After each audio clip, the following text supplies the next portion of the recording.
Vale, osea que, hau behar dezu. Vale, ondo gaude.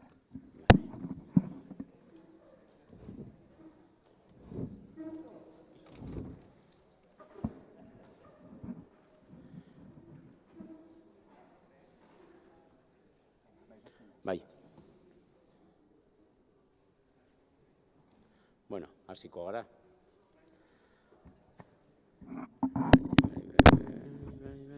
Hola, bai. Bueno, Auritzetik, egunon guztiei, Auritzetik partetik, bueno, pues ongi etorri zuen herrira, gure herrira, baina ere zuen herrira, kanpotik etortzen zarete, bueno, pues gaur auriztarrak izango zarete ere. Bueno, jornada hauetan, ez dakit, Auritzetik aldetik bi helburu daukagu. Bata, gure sustraiak edo gure erroak sendotzea eta ezagutzea ere, ezagutzea alde batetik kanpotarrak, bai, baina ere etxekoak batzutan, bueno, pues, ez gara jakintsuak, no? Eta horregatik, helburu hau gure partetik hor dago. Hori alde batetik eta bestetik, harremanak, auriztarrak, eskualdekoak, eta bai, bueno, pues, urrutiago etorri zarete artean, sendotzea. Badugu, bueno, pues, alde batetik, bi kausa komunak, no? Alde batetik denok nafartarrak garelako, eta importantea da, eta badugu ere bestea tresna importante bat, euskara, hizkuntza, hizkuntza komuna, eta altxor bat, eta, bueno, erabili behar dugu eta ere mantendu behar dugu. Hori da helburua. Decía que, bueno, pues bienvenidos un poco a Burguete, a Auritz, a vuestro pueblo. Es nuestro pueblo, pero hoy también es vuestro, pues los que venís de fuera, también vuestro pueblo, ¿no? Desde Auritz hoy tenemos, bueno, pues dos objetivos. Uno son conocer las raíces de dónde venimos, ¿no? Lo que somos. Y, bueno, sobre todo, bueno, también, por un lado, los del pueblo, pues porque muchas veces nosotros mismos somos grandes desconocedores de nuestro origen, y también, bueno, pues por supuesto para los que venís de fuera, ¿no? Y luego, bueno, pues también el otro objetivo es, pues, asentar o estrechar lazos de unión, ¿no? Relación. Tenemos dos causas comunes. Una es bueno, pues que todos somos navarros, y por otro lado, otra también importante es el idioma, el euskera, ¿no? Es una joya que debemos de conservar y preservar. Y ya bukatzeko, Hermilio Dolorizen hitz batzuk, errango dut, para terminar, bueno, pues unas palabras de Hermilio Doloriz, que escribió en 1910, poeta, historiador, auriztarra, euskaltzale, como también, bueno, pues fue uno de los que empujó el movimiento contra la gamazada, como también fue una persona fundadora de la Asociación Euskara de Navarra en el siglo XIX, y decía esto en un libro que escribió en 1910, Navarra en la Guerra de la Independencia. Dice: antes de leer historias de extrañas gentes, estudiad la de vuestro pueblo. Ello os hará conocer y amar a la patria. Y dejo la palabra, paso la palabra a Ángel Recalde, de Navarralde. Eskerrik asko, Josepe. Eskerrik asko zuei etortzeagatik. Eta, bueno, bereziki kasu honetan, bueno, Navarralderen izenean, Navarraldek antolatzen du jardunaldi hau, baina eskerrak eman behar diogu Auritzeko udalari, Joseperi, alkateari, olako aukera ematen digulako, ez? Badakizue gure filosofia zein den, gure lana zein den, eta, hemen daukagu, kriston aukera, gai hauek, normalean memoria, historia, Euskal Herriko iragana, baina, gaurko nortasunetik eta etorkizunera begira eta hori, lantzeko, ez? Decía eso, que para nosotros pues es una gran ocasión como Navarralde venir aquí y poder trabajar este campo que vamos a presentar, el de los lugares de memoria, que de alguna manera recoge pues un poco toda nuestra filosofía, todo nuestro pensamiento y digamos esa labor de recuperación del patrimonio, de la historia, de la memoria de nuestro país. De alguna manera, de todo ese bagaje que nos hace constituirnos en sociedad, que nos hace ser Euskal Herria, que tenemos un pasado en Navarra, que de alguna manera nos ha marcado, pero que nos permite también tener un futuro como sociedad, como colectivo, y que esperamos que nos podamos ver un día cohesionados y siguiendo en esa existencia que hemos tenido, digamos, en el concierto de las naciones y de Europa. Bueno, materia nolabait sartzeagatik, lehengo unean, asteazkenean, nolabaiteko sarrera egiteko egin genuen hemen emanaldi txiki bat, oroitzatzea, eta landu genuen zer diren memoria lekuak, ez? A ver cómo lo resumo, porque no vamos a dar otra vez todo el ejercicio. Bueno, puse un ejemplo de lo que es la historia, lo voy a citar aquí muy brevemente, ¿no? Pero el otro día lo analizamos un poco más en detalle y cómo se ha trabajado la historia normalmente, ¿no? Un poco como antecedente de lo que son estos lugares de memoria, ¿no? Era una cita que encontré y decía más o menos, pues, primero estaban los tartesios, que eran españoles, luego llegaron los iberos y los celtas, que también eran españoles, luego nos colonizaron los pueblos indoeuropeos, españoles, y los griegos, fenicios y cartagineses, que por supuesto eran españoles. Vinieron los romanos y entendimos que Séneca, Quintiliano, Trajano, Adriano, Marcial, Pomponio Mela, incluso Gladiator, eran españoles. Nos invadieron los visigodos, españoles, y nos sentimos especialmente orgullosos de la españolidad de don Rodrigo y don Pelayo. Y después aparecieron los árabes, que no son españoles, y hubo que reconquistarlo todo.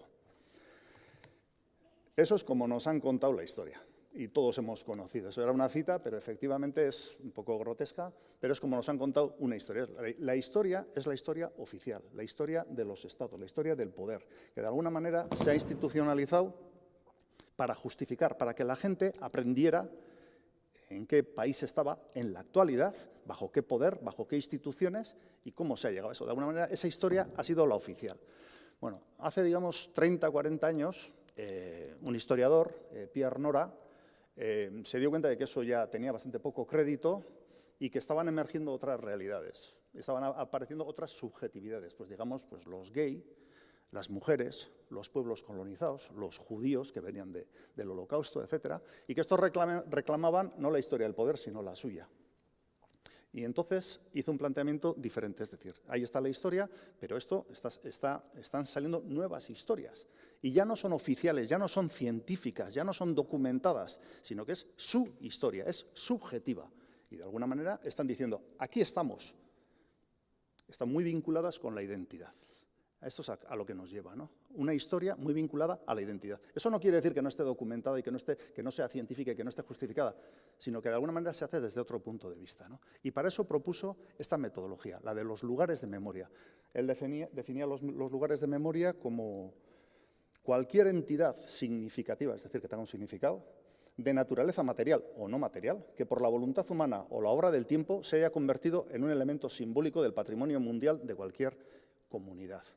Es decir, esos lugares que de alguna manera recogen la memoria de lo que le ha pasado a ese colectivo, a ese pueblo, significativamente, es decir, con un significado, eso es un lugar de memoria.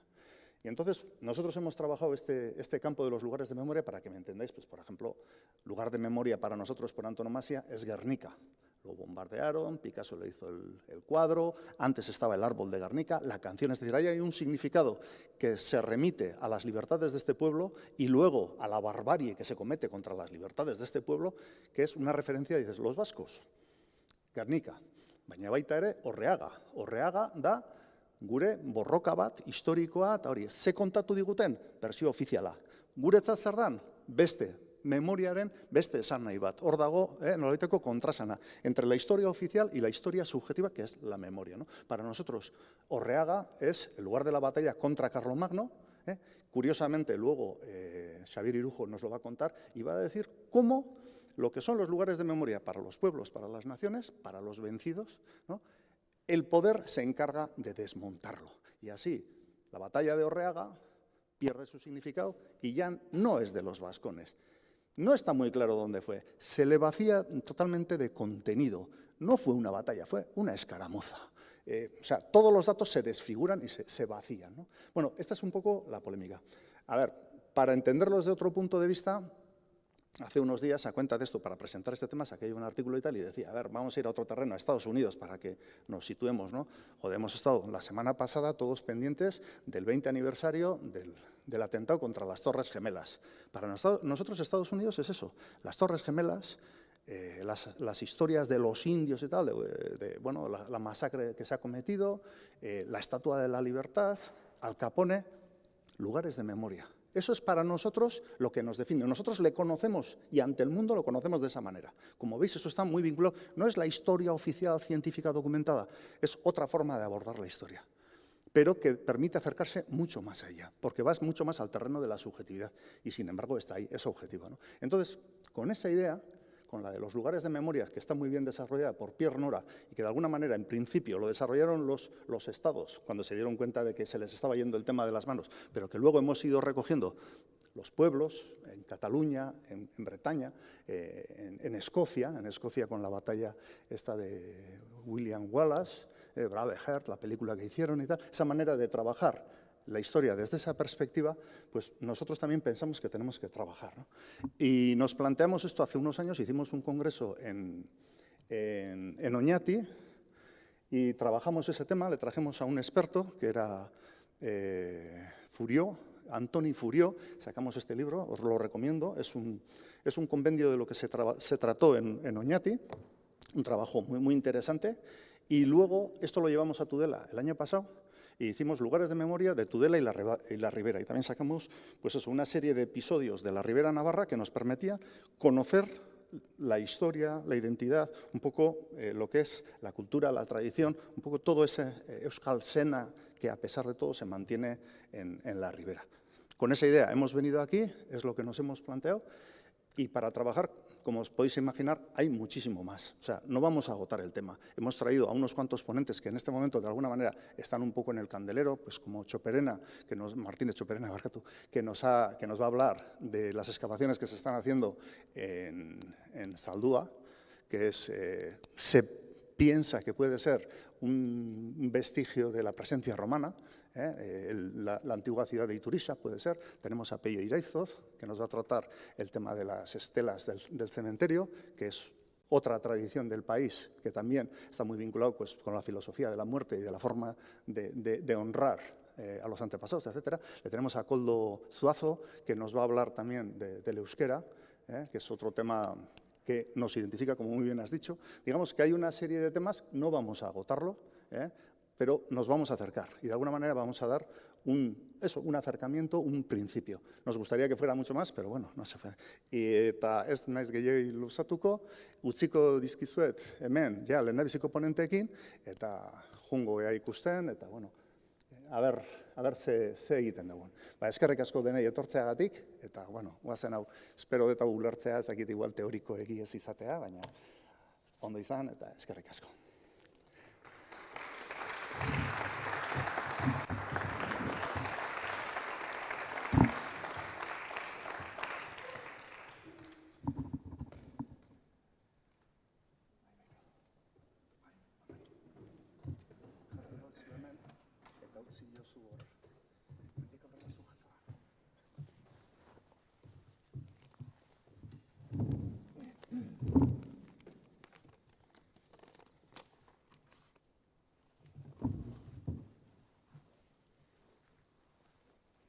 Vale. Bueno, sarrera honen ondoren, ez? Angel eta Joseperen aurkezpenaren ondoren, jardunaldi honi hasiera emango diogu lehenengo hizlariarekin.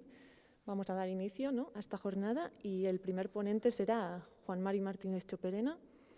Bera Arantzadiko kidea eta ikerlaria da, Erromatar inperioaren aztarnak ikertzen eta ezagutzera ematen urteak daramatzana. Él, bueno, Juan Mari Martínez Txoperena, miembro e investigador de Aranzadi, lleva años investigando y dando a conocer los restos del Imperio Romano. Beraz, orain, Juan Mari, nahi duzunean.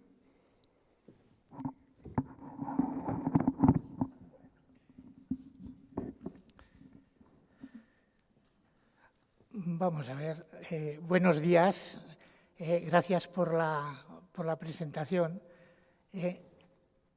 Yo lamentablemente no os puedo hablar en euskera porque justamente sé 4 cosas. Soy de la generación perdida y todos los que vienen detrás mía hablan euskera y los de antes también, pero nosotros aquí nos quedamos y bueno. Quiero dar las gracias al Ayuntamiento y a Navarralde por la organización de este evento. Y es un placer saludar a todos los que os habéis acercado. Titulamos esta presentación Zaldua Zerai Turisa. Bueno, hay motivos para pensar que sí, además motivos bastante poderosos, aunque me temo que por el momento no saldremos de dudas. Voy a intentar desarrollar una rápida y sencilla exposición de cómo hemos llegado al día de hoy en el conocimiento de la época romana en esta parte del Pirineo vascón.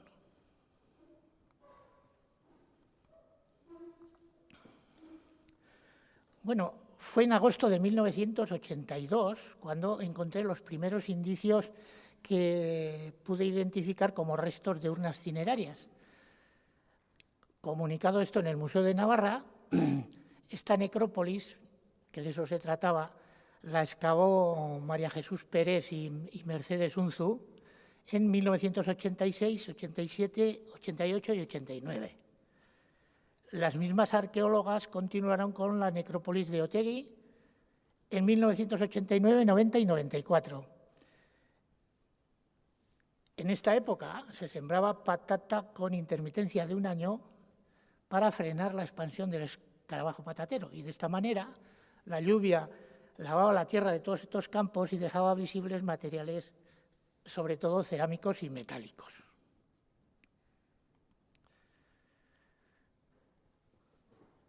Estos que estamos viendo y que se entregaron en el Museo de Navarra nos indicaban un indudable carácter militar, estaban asociados a restos cerámicos, cenizas y huesos mal quemados y denotaban una necrópolis de incineración.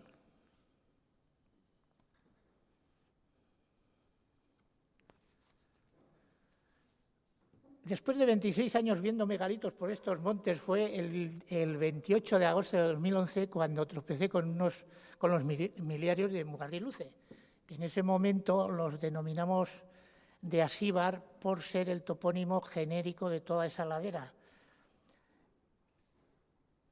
Más tarde nos dimos cuenta de que el topónimo concreto era Mugarriluce y que hacía referencia directa precisamente a estas piedras, a estos miliarios. Para entonces estaba trabajando en Aranzadi temas de megalitismo y decidimos formar un equipo para investigar la calzada que estos miliarios nos estaban indicando. Esta localización fue el desencadenante de las actuaciones que nos han traído hasta hoy, hasta lo que conocemos hoy. El mismo día de este descubrimiento había reconocido un nuevo dolmen junto al río Urrobi, asociado a un abrigo bajo roca, así que fue un día completo. Aquí se recuperaron 3 miliarios y otra evidencia no identificada por estar incompleta. El más antiguo se erigió en honor de Aureliano, que gobernó entre el 270 y 275. Otro estaba dedicado a Constancio Cloro, que era el padre precisamente de Constantino el Grande. Y fue levantado entre el 1 de mayo del 305 y julio del 306. y después otro que estaba muy deteriorado era de caliza y no se pudo atribuir. Hay que destacar la importancia de estos documentos epigráficos que ayudan a datar con gran exactitud la fecha de su colocación.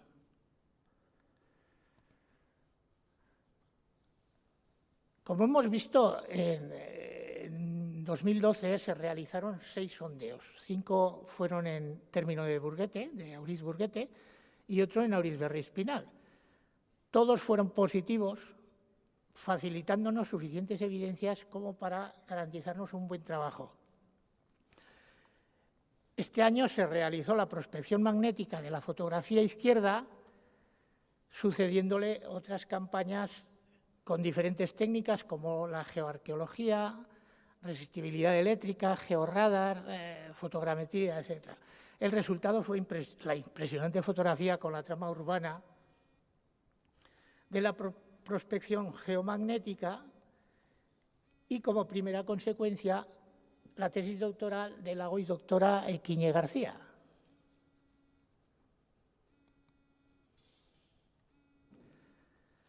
Dos de estos 6 sondeos se realizaron donde se preveía el paso de la calzada a la entrada y salida del asentamiento de Zaldúa, con el resultado de una perfecta visión de la estructura la misma, que, como ustedes comprobarán, tiene que ver con la interpretación tradicional de estos caminos empedrados tan bonitos que ilustran muchas publicaciones, incluso en la actualidad.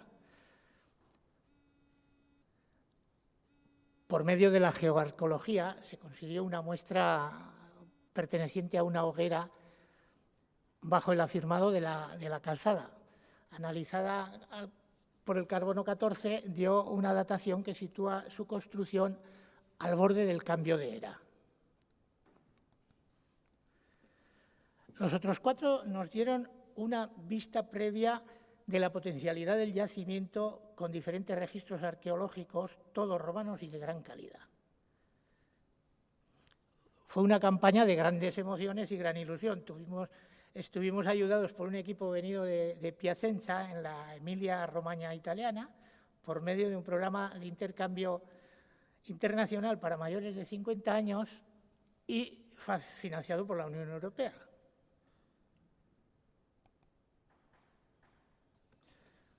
No quedó todo en Zaldúa ese año, pues esa campaña se continuó en el señorío de Arci. Este yacimiento lo hallé tras finalizar la construcción de la presa de Itoiz y la carretera Aros-Betelu, que no había sido detectado por el preceptivo seguimiento arqueológico, a pesar de que las obras habían sacado a la vista materiales de época romana. Más tarde, el estudio de la calzada nos llevó a Nagore. Supimos que bien podía tener relación con la calzada este yacimiento, como así ha sido, con la constatación de unas termas propias de una mutatio, que era una especie de venta entre mansiones.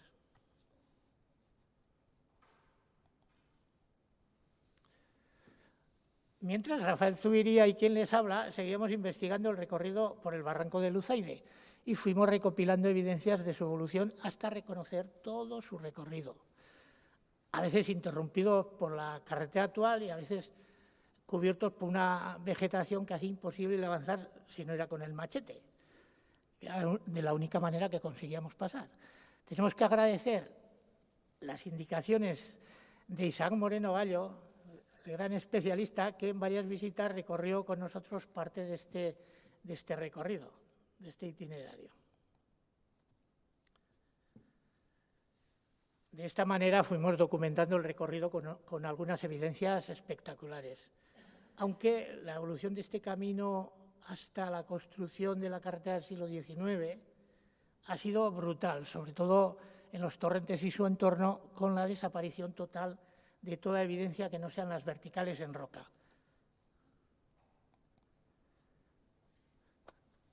Fueron pocos lugares, aunque eso sí espectaculares, donde se podía observar a simple vista restos del antiguo camino romano. cuando se deja de usar en el siglo XIX, generalmente discurre muchos metros por debajo del nivel original, como se puede ver en las recreaciones.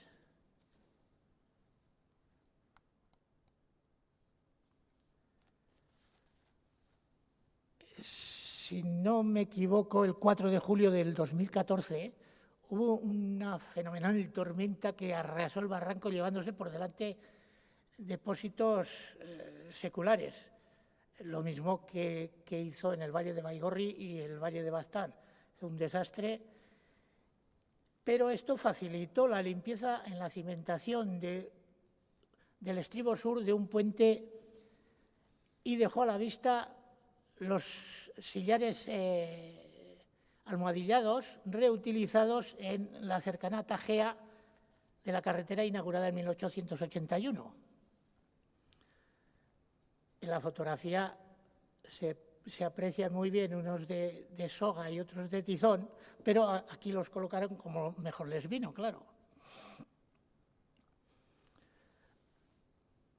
Antes de abandonar la calzada les diré que además de los miliarios de Aurizberri, Ramón Ruiz Cabestany descubrió otro anepigráfico frente a la iglesia de Zandueta y más tarde subiría junto a quien les habla con la ayuda, eso sí, de un grupo de amigos, desenterramos otros dos junto al Alto de Ibañeta.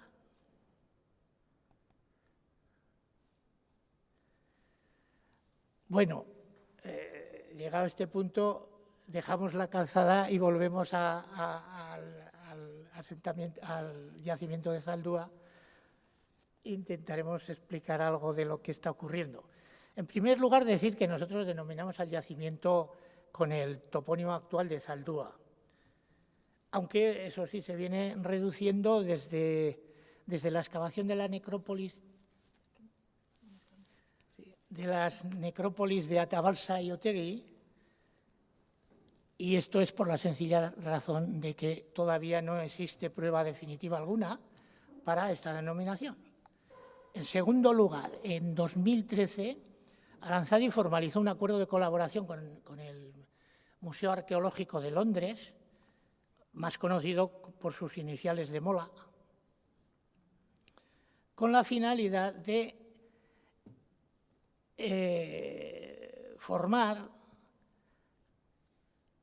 e instruir a los jóvenes que después, sobre todo en el registro y las prácticas que ellos utilizan en Londinium, a jóvenes que después van a trabajar en el yacimiento de Zaldúa. Sabemos que la necrópolis de incineración está donde tenía que estar, junto a la calzada, antes de su entrada por el sur, donde hubo grandes cobertizos de madera tipo almacenes, secaderos, cuadras, etc. Como de madera serían la mayor parte de las construcciones no estatales, incluso sus cubiertas, que serían muy parecidas a las que hemos conocido hasta el siglo XX. También podemos afirmar que el edificio que se está excavando son las termas, no las originales o primeras. Pues conocemos que por debajo existen otras. Sabemos que este edificio era muy lujoso, que estaba decorado con vistosos mármoles de Saint-Beat y Campan en el Pirineo Central, junto a otros italianos. Estaba cubierto con tégulas cerámicas y bien calefactado. Todo eso lo sabemos con seguridad. Aunque todavía no hemos delimitado todo el complejo termal, nos consta que con la crisis del siglo III este edificio se reutiliza para ocupaciones artesanales, fraguas, talleres, etc. Que toda su monumentalización fue expoliada, quedando solamente las piezas que por su volumen y peso eran un problema llevárselas. Así a la derecha vemos grandes bloques dentro del hipocausto que son cabezales de puertas difíciles de llevárselas, de manejarlas.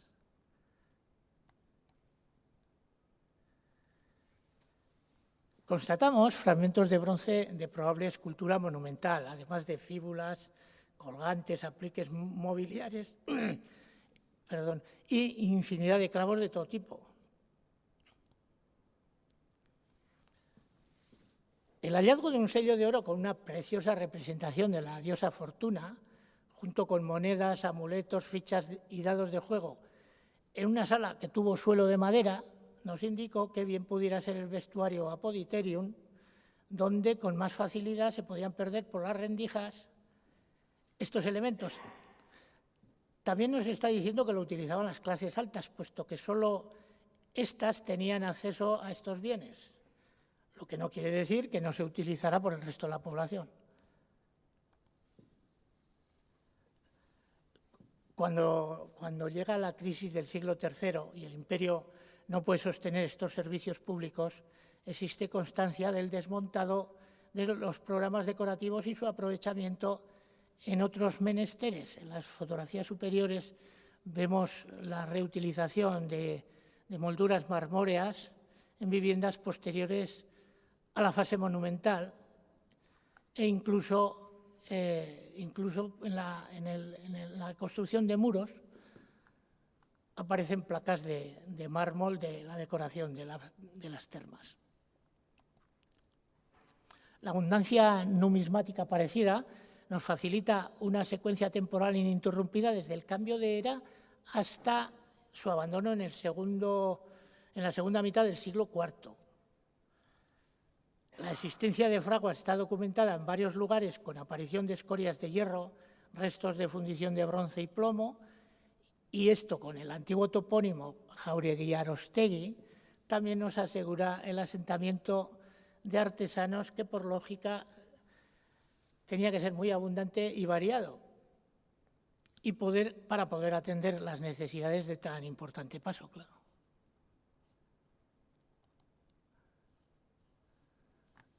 También estamos documentando un activo comercio de sigilata de los centros de producción sudgálicos de la Grafesen y de Montans, junto a otros de lugares más lejanos, como comprobamos por los sellos de platos, vajillas y lucernas.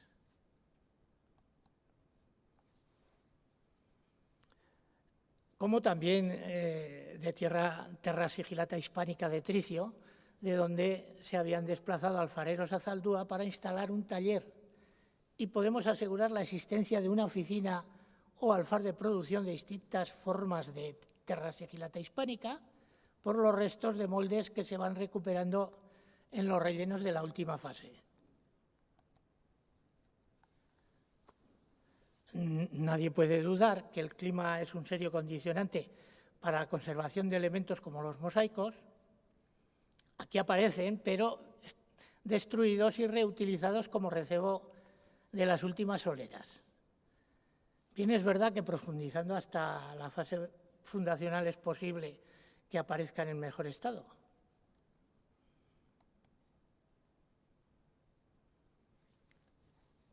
Antes hemos visto esta misma fotografía, pero aquí se ha superpuesto un área prospectada también con georradar. Esto se hizo porque la autora del trabajo interpretaba un gran espacio rectangular donde el geomagnetismo manifestaba poco contraste. Y esta técnica del georradar ofreció una imagen donde se vislumbra el foro con sus tabernas, templo y posibles pórticos. Se hizo un sondeo con el fin de comprobar la cimentación de una de las columnas del supuesto templo y se vio que probablemente este edificio fue también de madera. Esto se debe de ver con naturalidad en una zona eminentemente forestal, donde la industria de la madera estaría muy presente. Pues hay que tener en cuenta que el 80% de la construcción en época romana se realizaba con este material.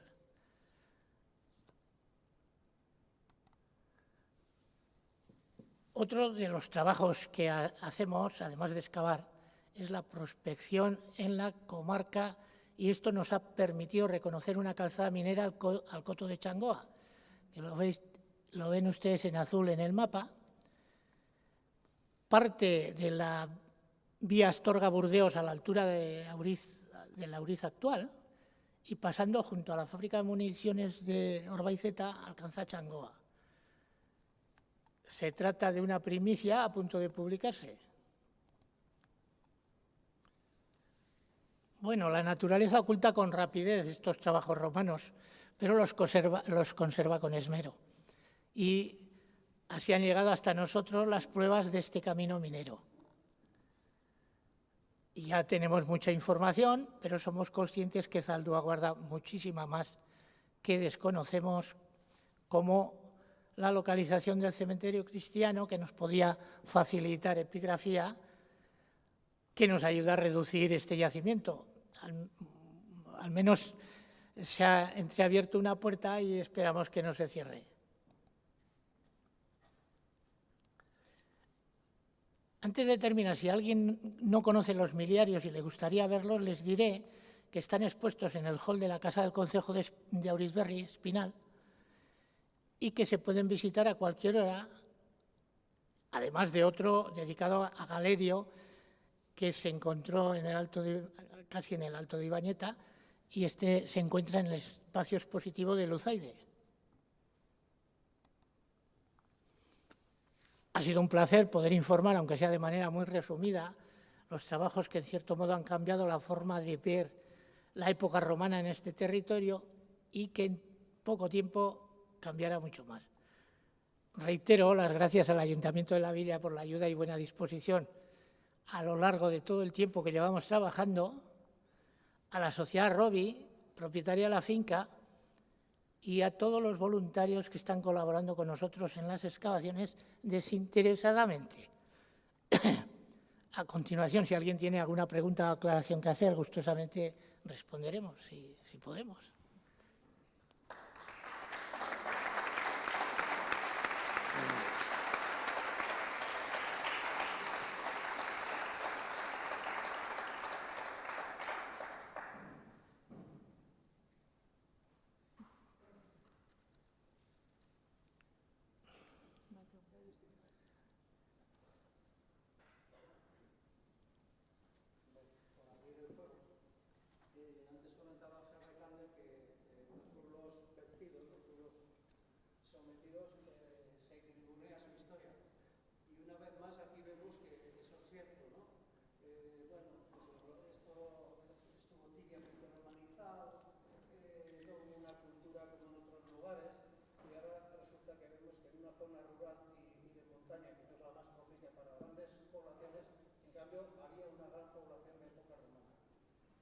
Y bueno, una gran población que no sabemos hasta dónde puede llegar porque las calzadas son importantes también, los miliarios también lo dicen, las termas que aparecen, los talleres que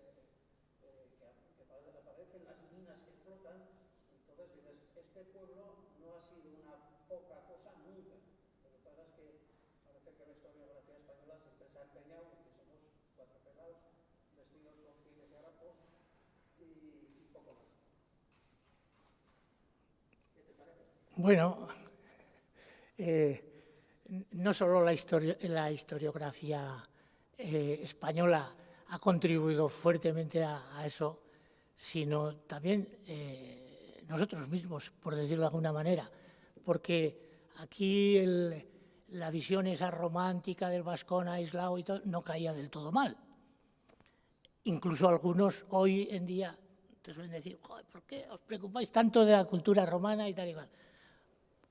Bueno, yo les digo porque es parte de nuestra historia, además parte muy importante. No hay absolutamente ninguna referencia a que los vascones, que eran los habitantes de esta tierra, habrían tenido algún tipo de problema con los romanos. Y yo sé, como vamos sabiendo, que estaban muy bien preparados para haber resistido lo mismo que resistieron en Asturias. Sin embargo, los romanos llegaron a acuerdos rápidamente con los vascones y claro, hay que tener en cuenta que para cuando Augusto reorganiza todo el territorio este y construye estas calzadas, llevaban 100 y pico de años funcionando por aquí. Y llegaron a acuerdos y gracias a esos acuerdos se ha conservado nuestro idioma y muchísimas cosas, gracias a esos acuerdos. Y ya para las guerras sertorianas, casi todas las referencias dicen que los vascones apoyaban a Pompeyo. Quizás fue precisamente ese ambiente guerrero el que, de una manera u otra, llevó, todos sabemos también que los romanos, a todos los territorios que conquistaban o que llegaban, lo primero que hacían era contratar para sus tropas auxiliares a los nativos. Y aquí habrían hecho exactamente lo mismo. A la vez también habrían estado prospectando y enterándose y viendo todas las minas que ya los nativos estaban explotando. Era frontera con Aquitania, pero indudablemente tenían mucha relación, además del idioma, tenían mucha relación con los aquitanos. Era un pueblo hermano y seguramente que habría pues mucha relación, incluso comercial, y eso es lo más normal. Eso seguramente que llevó a los romanos, vamos, al menos algunos historiadores lo ven de esa manera, llevó a los romanos a, en cierto modo, aceptar la forma de vida de los vascones y a llegar a acuerdos con ellos rápidamente. En ese momento habría convenido a las dos partes y bueno, hoy estamos enterándonos, y ya he dicho que próximamente va a haber noticias también muy interesantes sobre este tema, que vamos a ver que los romanos se preocuparon muy seriamente de esta zona a partir de Augusto. A partir de la conquista de Aquitania, en el 56 a.C., por César y esto, el hijo adoptivo de César, que era Augusto, dice, bueno, ya no quedan más que los cántabros y astures, y estos vienen y se los cepilla. Se los cepilla de una manera pues brutal, ¿no?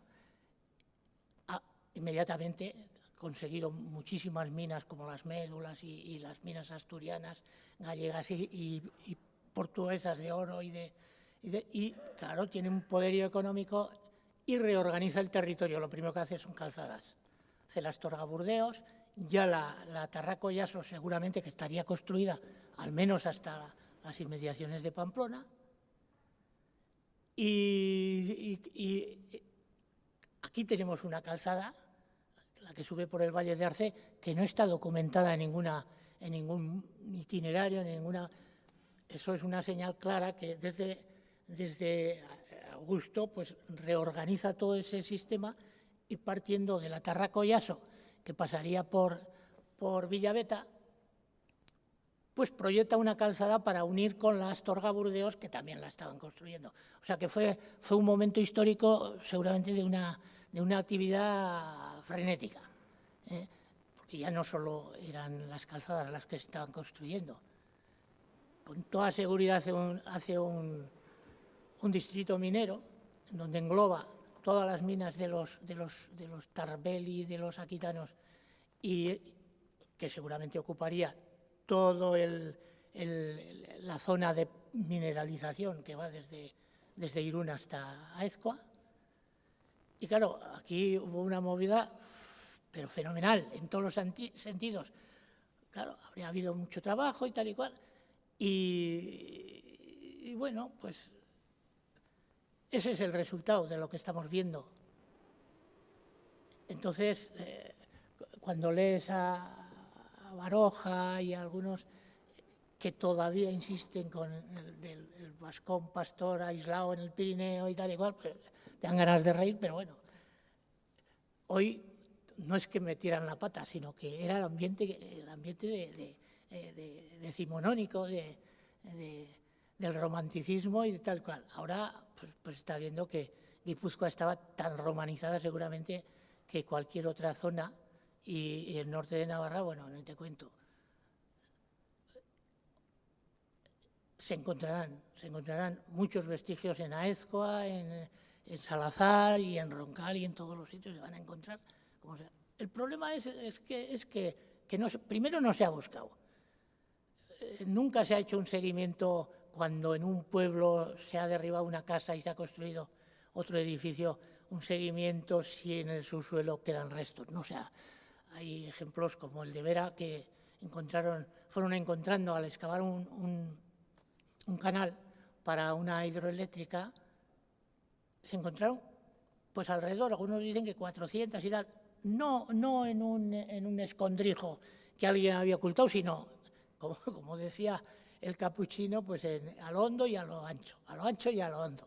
Fueron encontrando monedas, pero nadie se preocupó si se asociaba a esas monedas, había cerámicas, y eso fue ya en el siglo XX.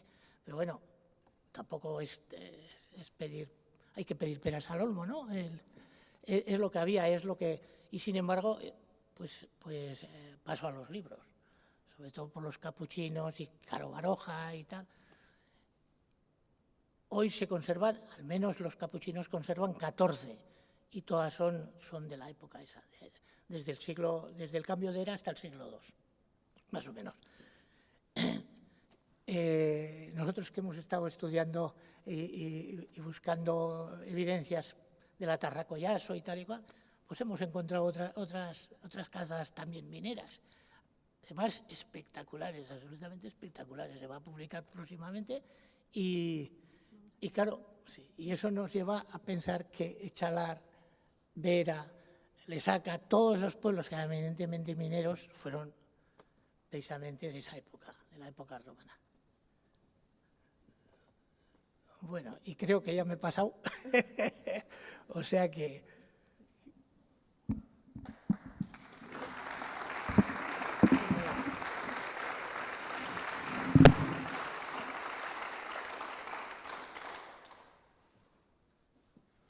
Vale, listo, eskerrik asko, Juan Mari, muchas gracias.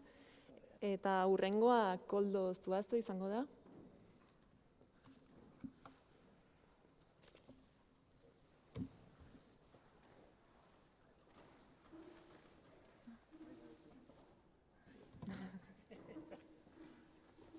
Kenduko duta.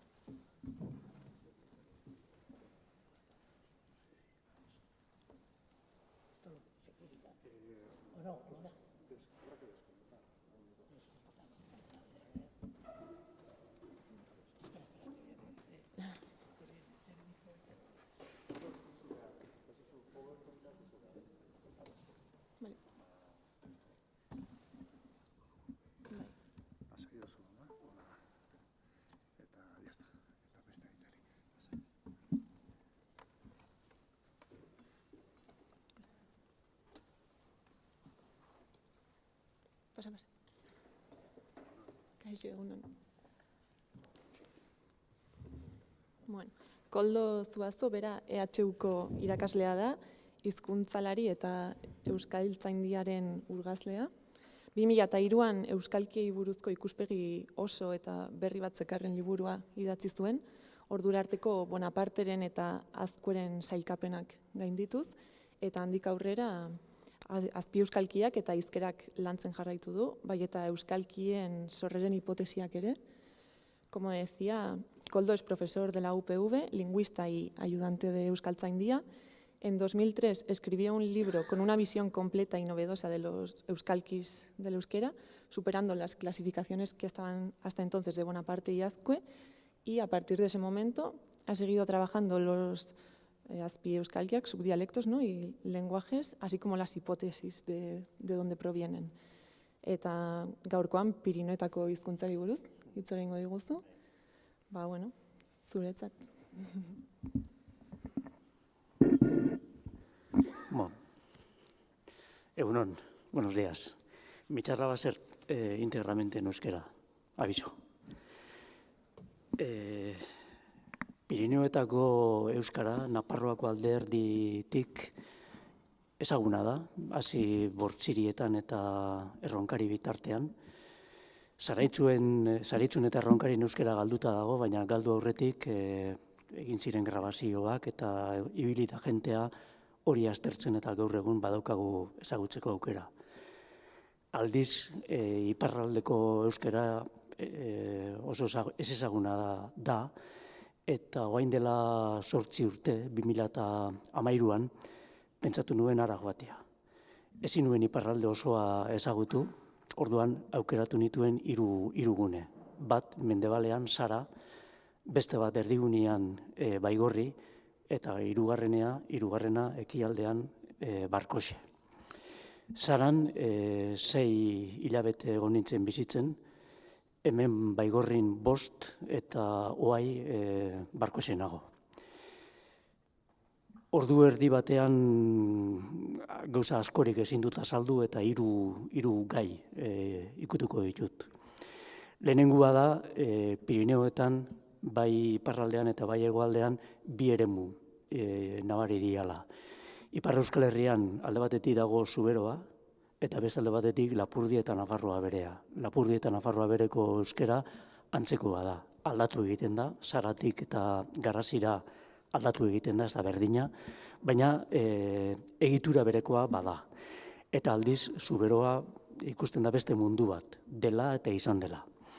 Eta hemen Nafarroan ere olako zerbait gertatzen da. Bortzirietan hasi eta Aezkoa bitartean, ez da berdina, ez da homogeneoa, baina tipo egitura berbereko euskara egiten da, eta aldiz Zaraitzun eta batez ere Erronkarin gauzak aldatu egiten dira. Ikusten da, bai Zaraitzu eta bai Erronkari, Iruñatik urrun egon diala, eta asko jo izan dutela Zuberoara. Zuberoako euskara biziri dago gaindik, eta esango nuke bi ezaugarri dituela hango euskerak. Alde batetik, gauza zahar asko gorde dira. Askotan esaten da, Zuberoako euskerak eta Bizkaikoak badituztela kidetasunak, eta kidetasun horien arrazoia da gauza zaharrak gorde direla Euskal Herriko bi bazterretan.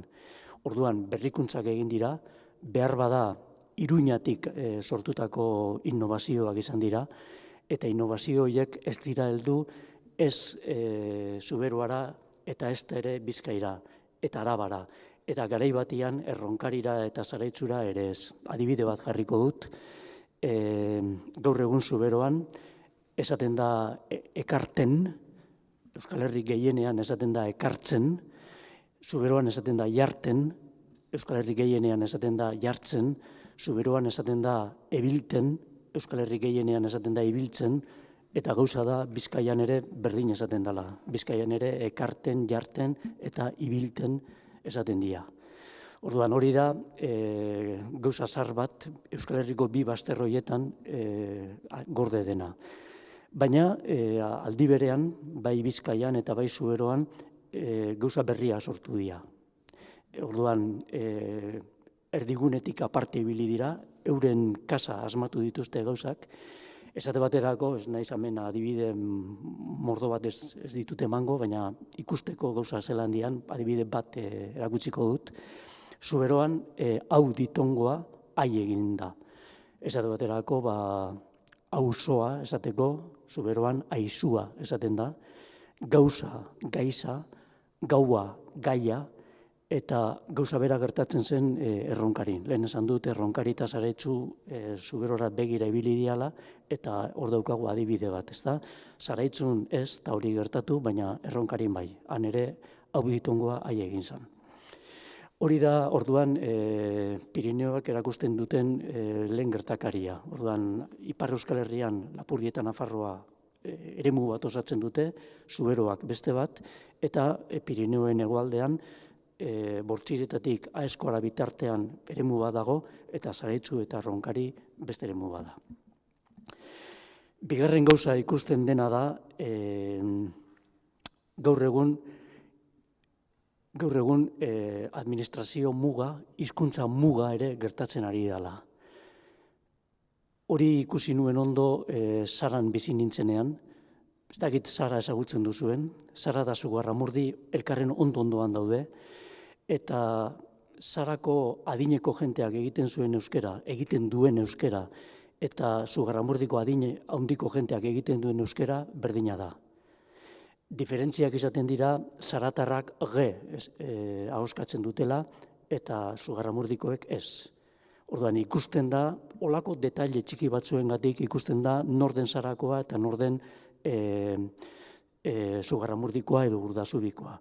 Orduan, ge hori nahiko modernoa da, ge hori esaten da Donibane Loitzunetik hasi zela sartzen, Donibaneko Loitzuneko beranante ikasita, hasi zirela ege hori erabiltzen imitatzeko paristarren ahoskera.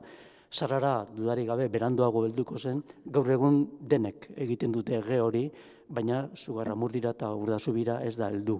Orduan, hori da detaile bat ikusteko norden Zaratarra eta norden Urdazubikoa edo Zugarramurdikoa.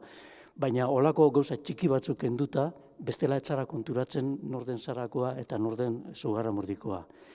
Aldiz, gazteekin guztiz diferente da. Gazteetan bai nabarmentzen da ondo norden Zarakoa eta norden Zugarramurdikoa.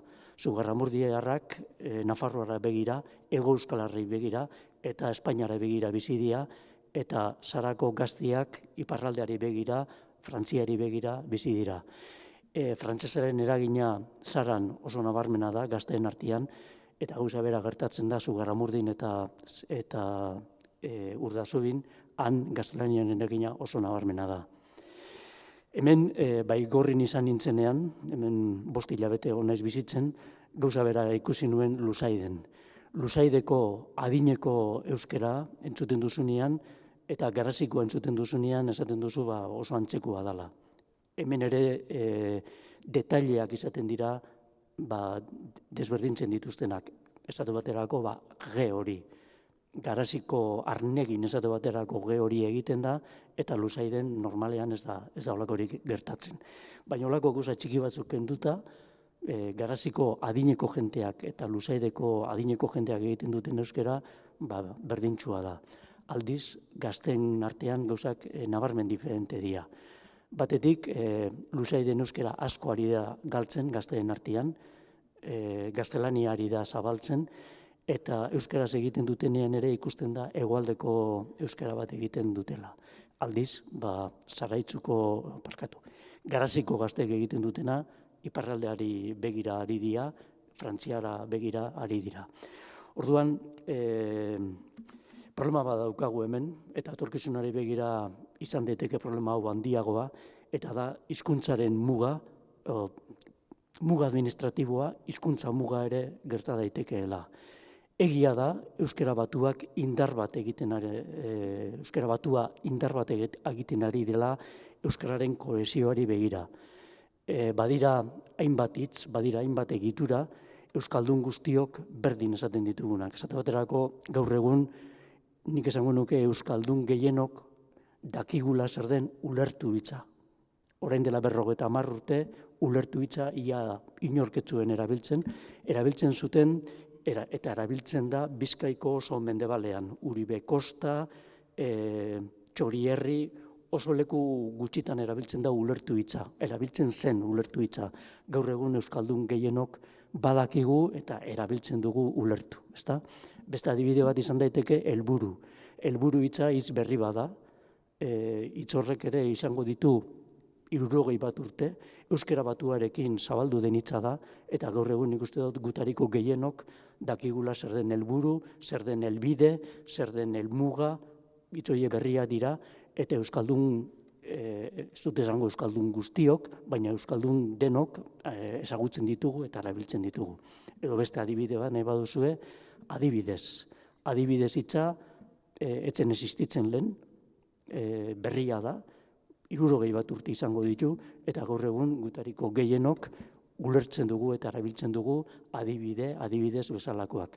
Orduan, egia da, euskara batuak balio duela, indar bat egin duela euskaldunok kohesionatzeko, baina gaztelaniaren indarra eta frantsesaren indarra, euskara batuaren indarra, baina askozaz indartsuagoa da, eta hor badaukagu problema bat, dagoeneko daukagu problema bat, eta etorkizunari begira problema hori handiagoa izango daiteke ez baditugu neurri batzuk jartzen.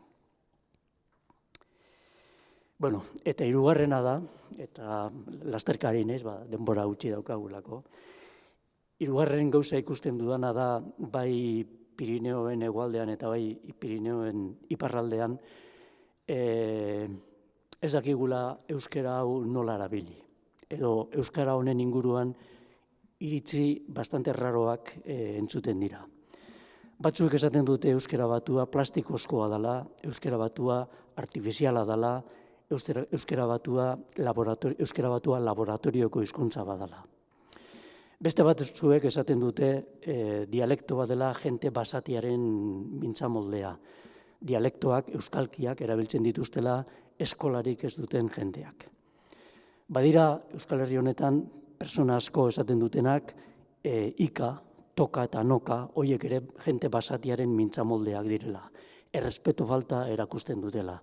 Euskara ondo esiak baldin bagara, zuka egin behar dugula. Gauza erraroak entzuten dira Euskal Herri honetan, eta nik uste dut hemen ere komeni zaigula jakitea nunden iparra eta nondik jo behar dugun ipar horretara heltzeko. Galdera bi egingo ditut, galdera xume bi, bata da, ea zuek zer nahiago duzuen. Zapata oinetako pare bakarra izan, ala oinetako pare asko izan. Ez dakit zuen erantzuna zein den, baina nik nahiago dut oinetako pare asko izan. Nahiago dut oinetako batzuk mendira joateko, beste oinetako batzuk errekan sartzeko, beste oinetako batzuk bizikletan ibiltzeko, beste oinetako batzuk hondartzara joateko, beste oinetako batzuk igandean hemen Auritzen edo Iruñan edo karrikan ibiltzeko, beste oinetako batzuk etxean goxo egoteko. Zenbat eta oinetako gehiago euki, gauza gehiago egin ahalko ditut. Aldiz, oinetako pare bakarra baldin badaukat, pare bakar horrekin ezingo dut mendira joan, errekan sartu, hondartzara joan, etxean egon, askozaz mugatu egongo naiz. Hizkuntza berdin funtzionatzen du. Hizkuntzaren barruan baldin badaukagu estandarra da euskara batua, baldin badauzkagu dialektoak, baldin badauzkagu argotak, baldin badaukagu aurren hizkera bat, baldin badaukagu gazteen hizkera bat, hizkuntza hori egoera gehiagotan erabili ahalko dugu. Aldiz, gaur egun batzuek nahi dute euskara batua eta kitxo, gaur egun batzuek nahi dute zuka eta kitxo, hizkuntza rakitiko bat egingo dugu. Orduan, zabaldu dezagun hizkuntza hori, erabili dezagun euskara batua, kendu ditzagun mito horiek euskara batua laboratorioko hizkuntza dela dute bestea. Euskara batua ez da laboratorioko hizkuntza, euskara batua ez da plastiko hizkuntza bat, euskara batua Gipuzkoako euskeran dago oinarrituta. Eta Gipuzkoako euskera aukeratu zen euskara batua egiteko ez hoberena zelako. Ez Bizkaikoa edo Zuberoakoa baino hobea zelako. Ez horregatik aukeratu zen erdian dagoelako eta Gipuzkoako euskera da euskaldun guztiok ondoen ulertzen dugulako. Hori zen arrazoi bat, eta beste arrazoi bat zen euskerak bizitasuna handiena, orain dela 50 urte euskara batua egin zenean, Gipuzkoan zeukalako. Orduan, mito hori askotan entzuten dena euskara batua plastikozkoa dela eta bat eta bestea gezurra da. Dauka oinarri bizi bat, oinarri natural bat, eta da Gipuzkoakoa. Bestale batetik esatea dialektuak direla jente basatiaren mintza moldea, gezurra. Nik ezagutzen dut jente asko unibertsitatean tituluak dituena eta dialektoan mintzatzen dena. Hori da nire kasua esate baterako.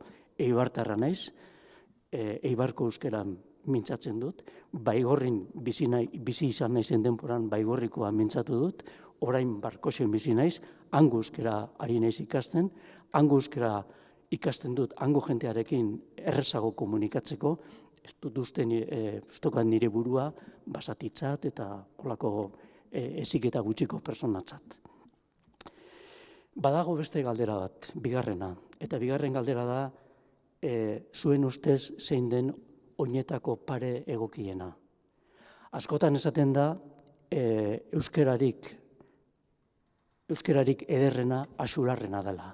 Axular izan zen 17. mendeko idazle bat, idazle handi bat. Eta batzuek esaten dute hori dela euskararen eredua. Batzuek esaten dute espainolik ederrena Cervantesena da. Cervantes da 17. mendeko idazle bat. Bueno, nik esango dut hori ez dela egia.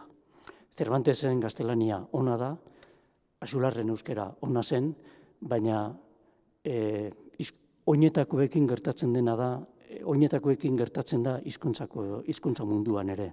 Orduan, zein da oinetako parerik ederrena? ez dago pare bat bestea baino hobea denik. Mendira joateko batzuk dira onak, errekara joateko beste batzuk dira onak, etxean egoteko batzuk dira onak, hondartzara joateko beste batzuk dira onak. Hizkuntzekin berdin gertatzen da. Egoera batzuetan euskara batua da ona, beste egoera batzuetan dialektoak dira onak. 6 hilabeteko haur batekin gaudenean ez diogu galdetuko ia esne gaingabetua nahi ote duen.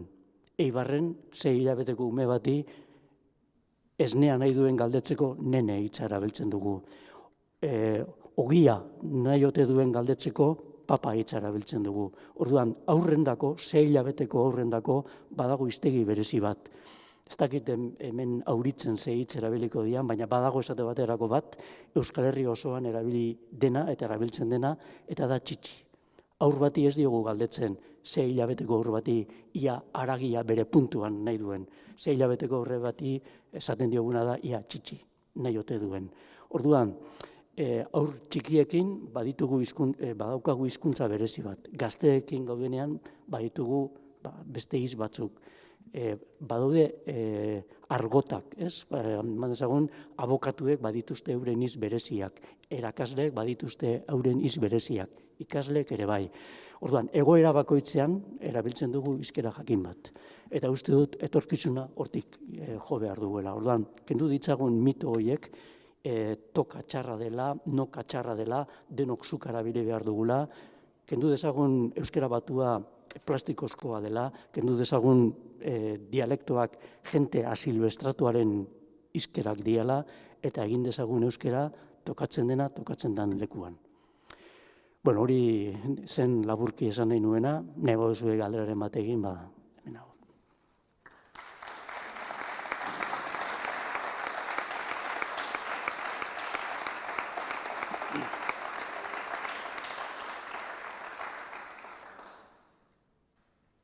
Eskerrik asko txaloengatik.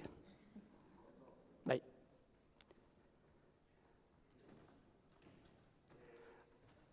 Nahiago nuke argia piztuak, ez da, jentea ezagutzeko edo, nik ez dut erabili behar pantailarik, ikusi duzu,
Garaziko alkatea izan zana, Jose Larre deitzen zen, koxe esaten zioten, eta pelotari bat dago, kote tozkurra, eta jota ez da sekulan erabili Euskal Herrian. Hori be, kendu beharko litzakeen gauza bada, eta erre txipia kendu beharko litzake iparraldean. Hortan, bitaz ados nago. Nik uste dut, oraindik ere badirela hitz asko erdelduna direna gure euskara barruan, eta normalki erabiltzen ditugunak, jakinez ez dela gaztelera dela, eta horiek beharko genituzke garbitu pixka bat. Niretzat guztiz ados nago, hasi nintzen alfabetatu nintzen 75ean edo, eta gero 4 euskara egiten ditut, txikitatik ikasiak, eta esan dukan guztiaren alde nago. Guztiz ados. Ahotsagatik hartu nauk norra izen, irkuz, poste nauk berriz elkarri guztia egin. Bai, Euskara Batuak ekarri duen beste gauza positibo bat izan da, erderako hitz zenbait baztertu egin ditugula, eta hori da esate baterako ulerturen kasua, ezta? Gipuzkoan esate baterako entenditu erabiltzen du jenteak, eta hemen Nafarroan eta Ipar Euskal Herrian konprenitu erabiltzen da, eta gaur egun hoien ordez ulertu erabiltzen dugu.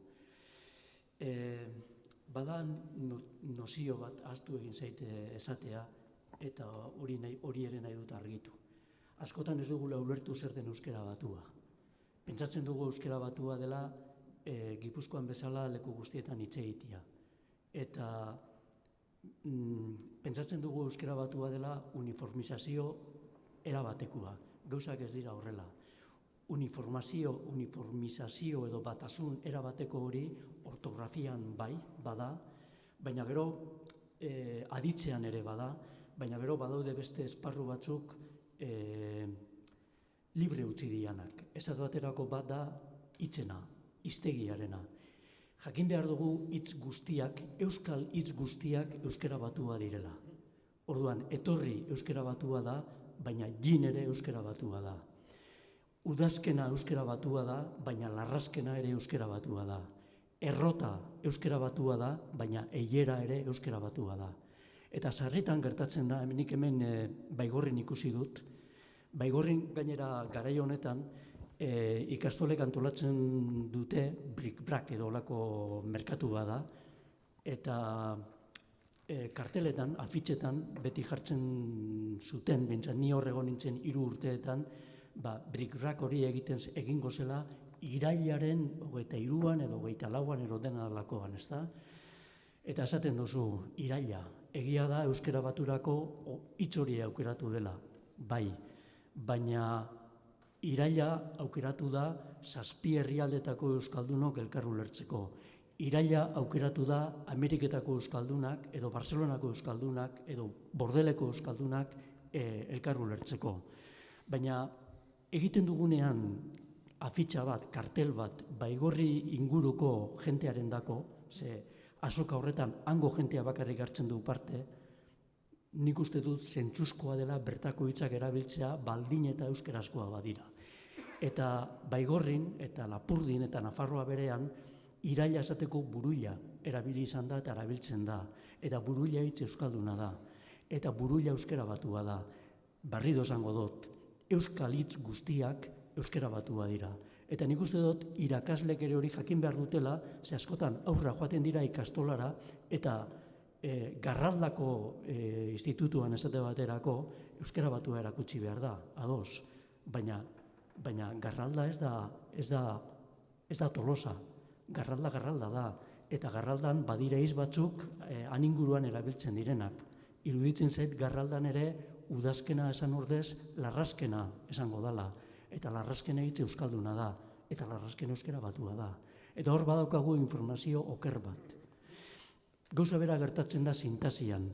Sintasian Euskara Batuak dena onartzen du. Dena onartzen du baldin eta euskara bada. Orduan, ez da onartzen noa etxera esatea. Noa etxera ez da euskara. Euskaraz banoa etxera edo etxera noa esan behar da. Orduan, noa etxera ez da Euskara Batua, ez da Euskara Batua euskaraz dalako. Baina esate baterako hor Baigorrin esaten dute garazin da bizi. Nietako, eibartar batendako garazin da bizi gaizki jotzen dit belarrira, baina Ipar Euskal Herri osoan garazin da bizi euskara zuzena da. Eta Euskara Batuan onartuta dago. Orduan, hango ikastoletan, hango institutuetan garazin da bizi esatea eta erakustea guztiz bidezkoa da. Eta ez dira gauza horiek erakusten. Pentsatzen da, Euskara Batua izan behar dela, Gipuzkoako hori erakutsi behar dugula leku guztietan. Orduan, hori ere da beste kontu bat buruan sartu behar duguna eta etorkizunari begira alor hori ere landu beharko dugu. Hori irkusek esan duenaren pixka bat arira. beste zerbait. Nik ez dut presarik ekarri, bakarrik antolatzaileek ordu erdi jarri dute, orduan errespetatu behar da.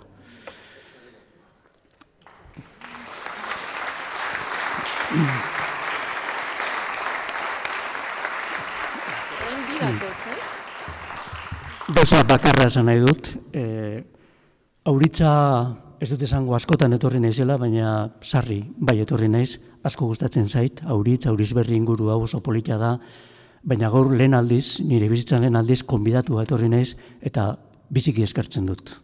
Agur denoi.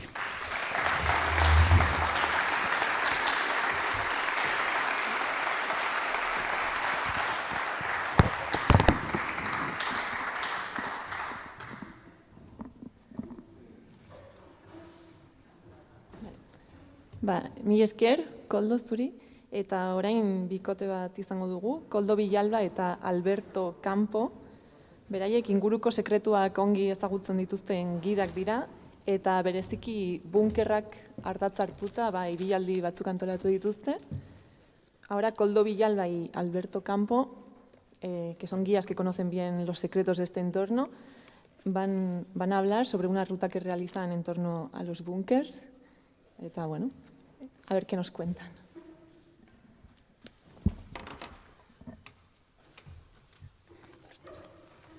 Buenos días a todos. Primero,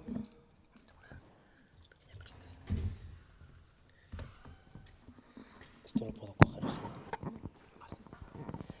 Vale, en primer lugar me gustaría agradecer al Ayuntamiento de Burguete por invitarme y en segundo lugar pediros disculpas porque mi euskera no es suficiente como para hacer esta charla en euskera, que me hubiera gustado, por lo tanto la haré en castellano.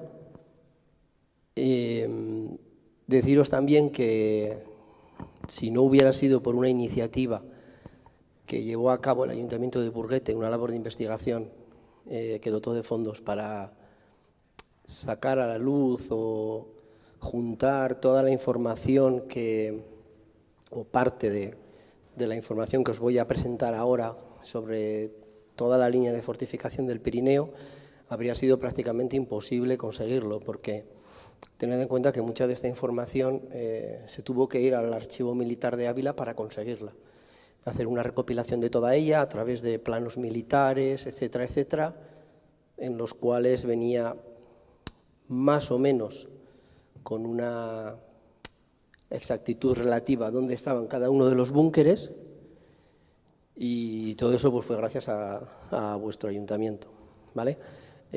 Vale, ya tenemos aquí, vale, ya podemos empezar. Muy bien. Tengo unas pequeñas chuletas que me vais a permitir que utilice. Vale, luego también, a ver, estoy un poquito nervioso porque venir aquí, a Burguete precisamente, a contaros todas estas cosas que a lo mejor habéis podido vivir en primera o en segunda persona, vuestros padres o vuestros abuelos, pues muchas de las cosas que voy a contar las han vivido en primera persona. Entonces, no tengáis ningún reparo en aportar información si lo estiméis oportuno o, vaya, con total libertad, ¿eh? Bien, bueno, nuestra empresa es Itarinatura, yo creo que ya se conocerá. Bien, entonces, vamos a comenzar. Cuando se plantea por primera vez la posibilidad de fortificar el Pirineo, de crear una línea de defensa, es durante la Segunda República, en el año 32, 33, 34, ahí ya se empieza a hablar de la posibilidad de fortificar el Pirineo, ¿vale? No se lleva a cabo ningún proyecto sobre el terreno, pero sí que ronda la cabeza. ¿Por qué? Porque Hitler y Mussolini ya están en el poder y Europa huele a conflicto. Huele a conflicto grande y es una forma de prepararse para lo que es prácticamente evidente que va a venir en no demasiado tiempo. Entonces, Europa también se estaba fortificando Francia hizo dos líneas de fortificación, la Maginot y la Alpina. La idea era poner una barrera para que los italianos no llegaran a Francia. Y ya, fijaos, en 1928 están trabajando en ello, desde 1928 hasta 1940. Cuando comenzó la Segunda Guerra Mundial, ellos estaban bastante avanzados ya en la fortificación. También la línea Sigfrido en Alemania. La línea Sigfrido tiene una serie de peculiaridades que luego os voy a comentar. Y Bélgica y Holanda eran otros de los dos países europeos que habían comenzado a fortificarse, no al nivel de los dos anteriores, Francia y Alemania, pero sí habían comenzado a fortificarse. Se plantearon realmente en serio la posibilidad de crear una línea defensiva ahí. Aquí podéis ver una diapositiva de lo que era la línea Maginot. Es la línea que está marcada con picas, y la línea Alpina, y la línea Sigfrido o Siegfried también se le llama, que es la que viene como con bolitas, ¿vale? Esta otra. Entonces estaban como Francia y Alemania protegiéndose ahí del resto de posibles ataques europeos. Era un tiempo de Guerra Fría, por decirlo de alguna manera, y nadie se fiaba de nadie. Las líneas de fortificación son un poco el resultado de esa desconfianza. Muy bien, pasamos. Vais a ver ahora esta estructura realmente compleja. Esto es un búnker, o un conjunto de búnkeres realmente impresionante. Esto pertenece a la línea Maginot, como podéis apreciar ahí. Nosotros aquí un búnker, los que hay cerca, quizás el de refugio de Lepueder sea el más complejo a nivel de estructura, son pues básicamente, ¿no? Han hecho un agujero en el suelo, han metido hormigón armado, le han dado una cobertura y ahí han hecho un agujero para poder disparar, hablando sencillamente. Fijaos la complejidad que tiene esta estructura, ¿vale? Siento la definición, no se pueden conseguir fotos demasiado buenas, entonces suelen ser pequeñitas las que se sacan de internet y al ampliar pues se pierde mucha definición, pero aquí tiene una entrada principal, ¿vale? Esto es una zona de habitación prácticamente, de habitación y de paso. Todo este centro que veis aquí es una zona de logística, ahí es donde tenían todas las provisiones para poder disparar, porque si os fijáis, todas las líneas de defensa que tienen, desde aquí que tenían antitanques, tenían cañones antitanque, tenían morteros, tenían una línea de artillería media, una línea de artillería pesada, otra línea de artillería pesada arriba, otra línea de artillería media arriba, luego tenían una torre de control de tiro, arriba del todo, si lo podéis ver, y un telescope que no es un telescopio realmente, pero no sirve para ver tan lejos, pero sí que sirve para ver en la oscuridad con infrarrojos y poder ver cuando había un ataque enemigo de noche. Porque ahí también tenían, ¿veis?, una torreta preparada para antiaéreo. De manera que viniera por donde viniera el ataque, ellos estaban preparados. La complejidad a mí, la verdad es que me impresiona. Tenían incluso ascensores. Tened en cuenta que todo esto es subterráneo. Tenían ascensores para subir de la línea central a la línea de arriba, por ejemplo, en la que subirían los soldados y subiría la munición. Un búnker, la verdad es que tenía una complejidad impresionante en las líneas europeas. Los de aquí son más sencillos y no llegan a tanto, pero sí que hay, no en el Pirineo occidental, pero sí en el Pirineo catalán, hay búnkeres con hasta 300 metros de galerías, que 300 metros de galerías son metros. Para excavar ahí a pico y pala como lo hacían, son muchos metros. Vale, ¿seguimos? Vale, esto es lo que os comentaba, que no sé si se ve muy bien, yo creo que no, pero bueno, os podéis hacer una idea. Todas esas picas que se ven en el suelo, blanquecinas, ¿vale?, son unas picas, esto es de la línea Siegfried, ¿vale?, son unas picas que ponían pues en una zona que no querían que atravesaran los tanques, ponen unas picas de hormigón bastante altas y les llamaban dientes de dragón también, ¿vale? Era una línea que impedía el paso de tanques y de carros de ataque. Entonces, de esa manera, ellos ya sabían que de ahí no iban a atravesar. Obviamente podrían disparar y demás, pero no iban a atravesar. Es una estructura característica de esta línea, ¿de acuerdo? Vale, pasamos. Vale, en España, bueno, hemos estado hablando, esos eran tiempos, habéis visto, 1928 hasta 1940 más o menos. En España, en tiempos de la Segunda República, os comentaba antes, ya se habían planteado la idea de generar una línea defensiva, pero hasta que en 1936 no se mete Franco en el poder, no se lleva a cabo. La primera línea defensiva que se crea en el Pirineo fue aquí, en el Pirineo Occidental. Se llamaba línea Vallespín por el general que la impulsó. Llevaba el nombre del general que la impulsó. Luego hubo un intento de generar otra, que iban a llamar Gutiérrez, por el general también, pero al final no cogió ese nombre. Bien, pues esta primera línea, esta línea Vallespín, la crearon en esa época. Empezaba en Jaizkibel, cerca de Hondarribia, y de ahí venía hasta aquí. ¿Por qué se genera esta? Porque no es solo, oye, ha hecho una línea defensiva porque se le ha cruzado el cable. Pues no, tenía una causa, tenía miedo. Las líneas defensivas siempre son miedo a que alguien me ataque, miedo a que me invada, miedo. En este caso, Franco tenía miedo a que el ejército republicano entrara desde Francia, Cataluña, Francia, y en una pinza pues, pudiera entrar por esta zona que era zona nacional en aquel momento. Vale. Se construyeron búnkeres en esa zona, en ese tiempo, en esa primera línea de fortificación, pero sobre todo se hicieron, perdonad, no estoy acostumbrado al micrófono igual. Vale, también se hicieron sobre todo trincheras y pozos de tirador, o pillboxes que se llaman. Pozos de tirador eran una trinchera un poco más amplia, fortificada a todo su alrededor, normalmente con sacos de tierra, ¿vale? Para que quedara un poquito más alto y no se les viera tan fácil y estuvieran protegidos a la vez. Vale. En Navarra, para construir esto,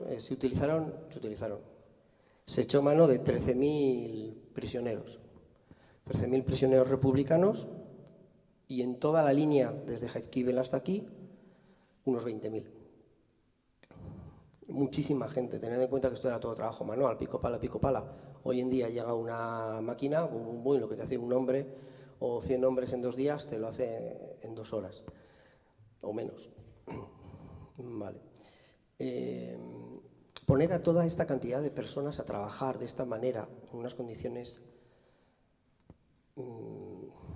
iba a decir horribles, pero sí, horribles, en unas condiciones horribles, no solamente era una necesidad para ellos de mano de obra para construirlo, las condiciones en las que trabajaban era una manera de dar un toque de atención a la sociedad de que si no estás conmigo puedes acabar aquí como estos pobres prisioneros.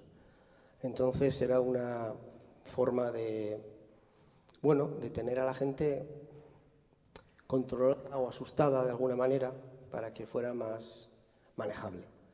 Hubo una cosa muy curiosa y es que cuando se quedó sin mano de obra, porque claro, estaban empleando a gente en trabajos forzados, poco menos, y bueno, imaginaos lo que les daban de comer, poco y menos. Llegó un momento en que la gente iba muriendo, iba enfermando, no podía seguir construyendo. Entonces a Franco se le ocurrió la genial idea de decir, bueno, todos los soldados que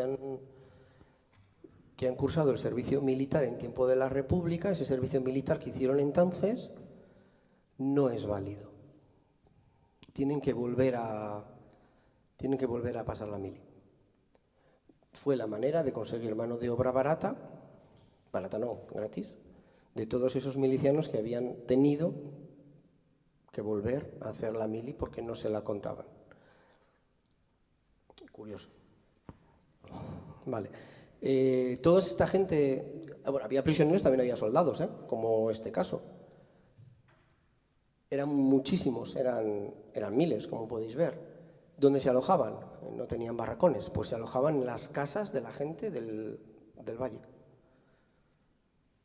Tenían obligación de alojar mínimo a 2 soldados por casa, entre 2 y 4. Me imagino que dependiendo de las casas o de los posibles de cada casa, no se les obligaba. Si alguien tiene información sobre esto que estoy diciendo, porque esto sí que es de aquí, por favor la puede compartir. En principio no se les obligaba a mantenerles a nivel de alimento, porque llevaban rancho del ejército, pero sí que les obligaban a que estuvieran calentitos, por decirlo de alguna manera. Les obligaban a darle cama, por supuesto, y a que pudieran pasar 2 ratos, no se sabe cuánto tiempo, al lado del fuego al día. Es decir, venían a comer, podían calentarse, volvían a la noche a descansar y podían calentarse otra vez en el fuego. ¿Qué supone? Bueno, pues esto, desgraciadamente, debilitó la fuerza del euskera en las familias, porque estos soldados, Franco no era muy pro-euskera. Entonces, estos soldados tenían la obligación de contar si en las casas se hablaba euskera o si no se hablaba euskera. Si se hablaba euskera, bueno, pues no era bien visto y me imagino que tomarían represalias.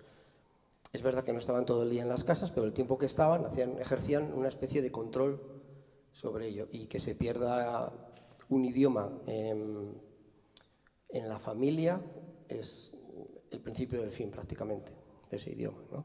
Yo, desgraciadamente, de euskera no sé, pero sí que sé otros 3 idiomas y el castellano 4. Y cuando un idioma se empieza a debilitar en la casa, ese idioma se empieza a perder. Ha pasado en otros, por ejemplo, el galés, el antiguo gaelic también pasó lo mismo. No se dejó de hablar en los hogares y se empezó a perder. Luego lo han vuelto a recuperar, pero sufre muchísimo. A nivel cultural fue un mazazo. Vale. Otro dato interesante. Tantos búnkeres que hicieron. Se estima que más de 10.000 búnkeres en todo el Pirineo. ¿Cuánto costaba un búnker aproximadamente? Tened en cuenta en qué situación estaba todo. Una guerra civil, veníamos de la Primera Guerra Mundial, una guerra civil, complicadísimo. Costaba como 400.000 pesetas de las de antes. Son hoy en día unos 2.400 euros, ¿no? Vale. Es un dato que no aporta demasiado si no lo ponemos en dinero corriente. Hoy en día serían aproximadamente unos 100.000 euros. 100.000 euros. Si multiplicáis 100.000 euros por 10.000 búnkeres, muchísima inversión. Muchísima inversión, que es lo más curioso, porque los búnkeres nunca se utilizaron. Los búnkeres debían estar protegidos por una alambrada alrededor que nunca se puso y nunca se dotaron de munición ni de personal. Los búnkeres al final se construyeron para nada, por miedo, pero al final para nada. Y dices, mejor, que no hubo conflicto fuerte, mejor.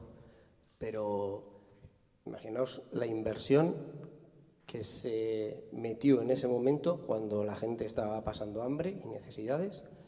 Bueno, pues se metió en crear esa línea de fortificación, una cantidad de dinero y de recursos increíble. Vale.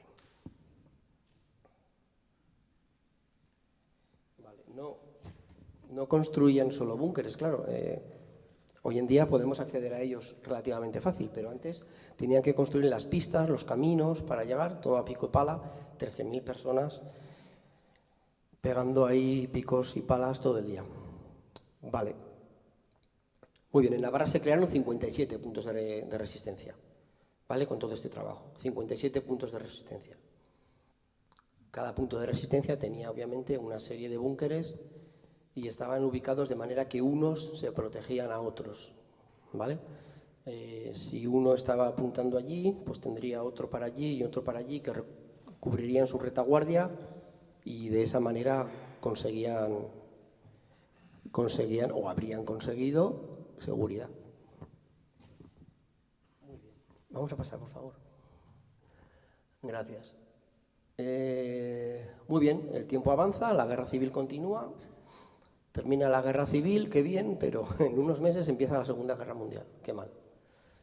Estos simplemente son unos recortes de periódicos de la época en la que anuncian el comienzo de la guerra, ¿vale?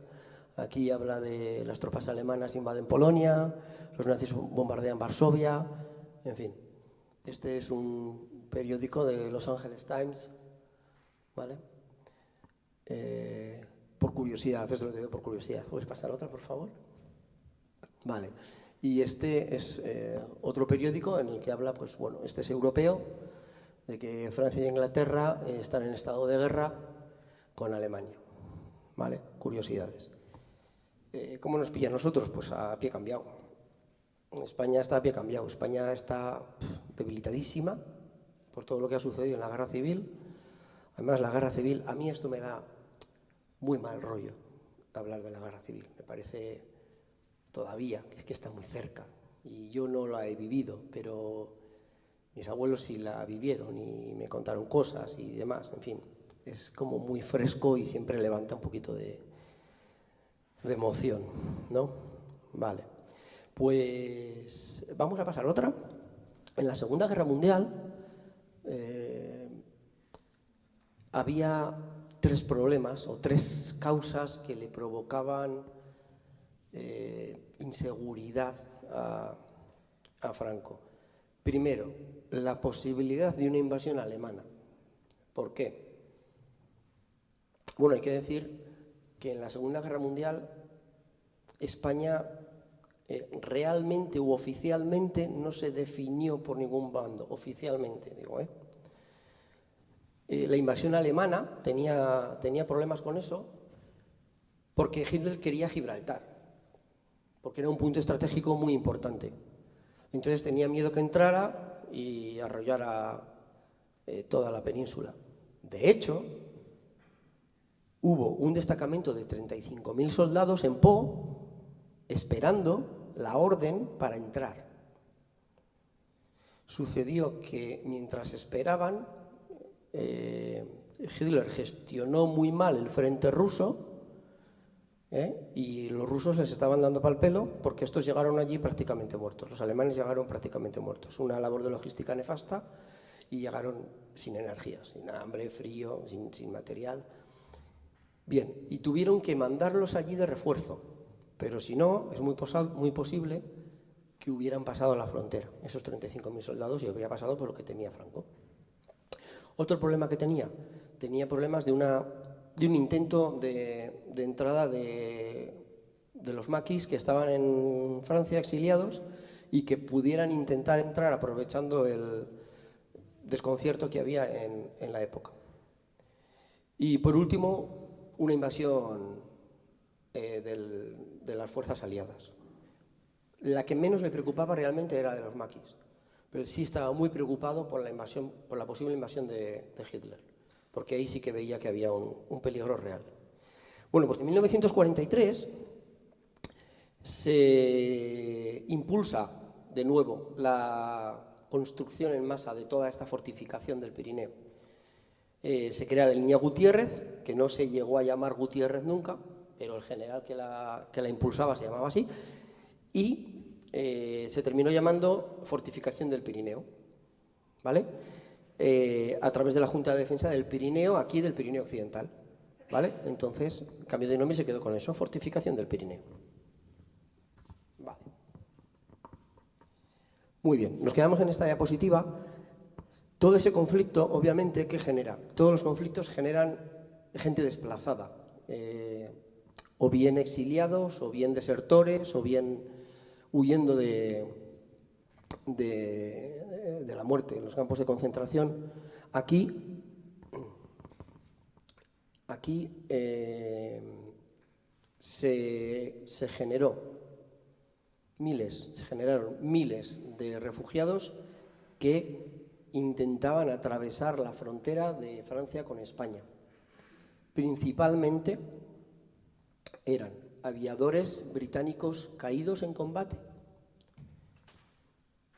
y judíos que venían de Centro Europa huyendo del nazismo. Hay un dato curioso, ahí me han contado, que en Mezquiriz cayó un avión británico, igual seguramente alguien de aquí conozca este evento, y la gente fue capaz de desarmar el avión en cuestión de muy poquitos días y salvar al piloto para que ni siquiera se enteraran de que había caído. O sea, lo despiezaron entero el avión. Yo esta información me la han contado y yo la doy por buena, porque quien me la ha contado tiene conocimiento. Entonces, perdón, se creó una red llamada, surgieron personas que ayudaban a estas gentes a huir de todo este conflicto y se le dio un nombre a toda esta red de personas, se llamaba Red Cometa. Una red Cometa que surgió aquí, que daba cobijo a esta gente, que consiguieron salvar a cerca de 280 aviadores británicos y en total a unas 800 personas. Los aviadores británicos normalmente llevaban una ruta que era ir a Gibraltar y de Gibraltar volver a Inglaterra para volver a entrar en combate. Pero los judíos, que eran normalmente civiles, llevaban una ruta distinta, atravesaban la península hasta Portugal y de Portugal se embarcaban a Argentina. Y allí, bueno, pues fundaron su vida de nuevo. Bueno, toda esta red Cometa ayudaba a estas gentes. De esta red murieron aproximadamente 226 personas y una tercera parte eran mujeres. Unas 72 mujeres murieron ayudando a esta gente. A mí me parece un acto súper generoso porque, fijaos, para salvar a 800 personas murieron más de 200. O sea, tampoco es que hayan salvado a 500.000. Me parece un acto súper generoso de la gente que lo hizo. Vale. ¿Ya no tengo tiempo? Bueno, pues resumo lo que me queda, ¿vale? En 1953, terminó la Segunda Guerra Mundial. España se quedó un poco como en el limbo, no la quería nadie, no era amiga de nadie porque tampoco había tomado parte. Entonces, en el 53 hizo unos pactos ejecutivos con Estados Unidos, mediante los cuales cedió una serie de puntos estratégicos, todavía podemos saber, Zaragoza, Torrejón de Ardoz, Morón de la Frontera, etc. Y consiguieron el respaldo de Estados Unidos. Con eso ya Franco se quedó tranquilo en el sentido de que, de que no van a venir los rusos y me van a invadir, pero siguió construyendo búnkeres. Hasta... sin sentido. Pero en 1963 se data el último informe de un general que todavía estaban revisándolos, manteniéndolos, indicando trabajos que serían necesarios para... ¿Puedes pasar una...? Por favor? Estos son fotos, no me da tiempo, ¿vale? El plato ejecutivo, pasamos otra, ¿vale? Informes de la obsolescencia de toda la línea de fortificación, diciendo que la próxima guerra seguramente sería nuclear y que todo esto ya no tenía sentido. ¿Qué pasó? Luego se fueron realizando obras como por ejemplo el pantano de Ugi, y varios búnkeres quedaron sumergidos. Todavía en el 73, cuando realizaron esta obra, se plantearon volver a hacer esos búnkeres porque, claro, era una red, no era solo un búnker o dos, no, eso implicaba otras cosas. Bueno, en el 86 España entró en la Unión Europea y definitivamente se abandonó toda la conservación de la línea de fortificación del Pirineo. en el 86, pero no fue hasta el 86, anteayer, que toda la línea se abandonó como ya no sirve para nada. Y bueno, luego se impulsó, se hicieron campos de trabajo para recuperarla y ponerla, a decentarla, limpiarla de maleza, ubicar los búnkeres, porque no fue nada fácil. De hecho, hay algunos que todavía no se han encontrado, estarán por ahí, algún día saldrán, ¿vale? Y bueno, esto es todo. Vamos a pasar unas diapositivas que hay ahora con unas fotos de tipos de búnkeres. Por ejemplo, este era de ametralladora y fusil ametrallador. Pasamos otra. Vale, este es un búnker para mortero, es de los más fuertes que hay, ¿vale? Este en concreto parece antiaéreo porque está libre. Pasamos otro. Vale, este lo tenéis aquí cerca, es el del Alto de Ibañeta, que seguramente habéis estado todos, ¿vale? Yo he puesto este PAC 40, este búnker lo hicieron para esta arma, ¿vale? Y esta arma era capaz, como pone ahí arriba, de destruir un tanque a 7 kilómetros de distancia. O sea, tiene una potencia de tiro impresionante, ¿vale? Esto entraría ahí, si podéis ver las canaletas para los brazos y esta parte de aquí donde iría apoyado este punto para soportar el retroceso. Vale, este es el que está donde Le Poeder, es un túnel refugio, es un búnker refugio. ¿Vale? Aquí entraban los soldados cuando estaban, por el momento les pillaba en campaña o lo que sea, y ahí se refugiaban. Es muy estrechito, ¿eh? Si habéis estado dentro, es refugio, pero no os creáis que tiene ahí gran cosa. Es muy estrechito para dormir. A lo ancho no creo que ni podrían. Yo soy pequeñín y no creo que ahí andaría. Vale, y pasamos otro. Trincheras, que os comentaba antes que habían hecho muchas trincheras. Estas trincheras ahí no se ven bien, pero estarían todas bordeadas con sacos de arena seguramente. Y por último los pozos de tirador, que lo mismo, ahora aquí están pues un poquito comidos por esto, pero esto está incluso excavado en la roca, ¿vale? Muy bien, y pasamos otra, y esto, bueno, ya son curiosidades que no me da tiempo de comentar, pero si podéis leer un poquito, bueno, cosas curiosas sin más. A mí me hace mucha gracia que 100.000 soldados norteamericanos decidieron desertar a lo largo de la contienda y luego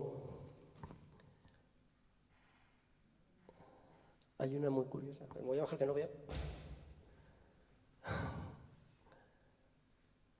En la segunda, 70.000 soldados estadounidenses y canadienses destinados en Gran Bretaña para participar en el día D, aprovecharon su estancia allí para prometerse o casarse con muchachas inglesas.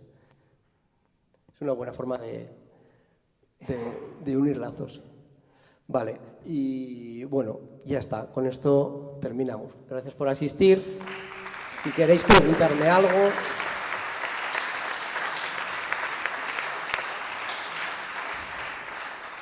¿Alguna preguntita rápida o porque nos hemos quedado sin tiempo? ¿Sí?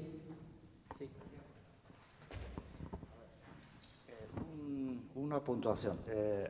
Erderaz egin dut, nik erderaz egingo dute. Yo formé parte de otra red. La Comet era la más grande en el País Vasco. Había otra en Zuberoa, que era de los judíos. La red Comet fue la más importante y por eso le han dado mucha publicidad. Pero había otras 5 redes en distintos sitios. Nosotros formamos la familia, una red. La red Alsace-Lorena, donde pasaron 180 en 2 años. Yo tenía 6 años al principio, éramos 10 hermanos y sufrimos todas las consecuencias de aquello, el tener que estar callado 2 años en la escuela sin decir nada, los alemanes venían a casa por leche y huevos y cosas de esas.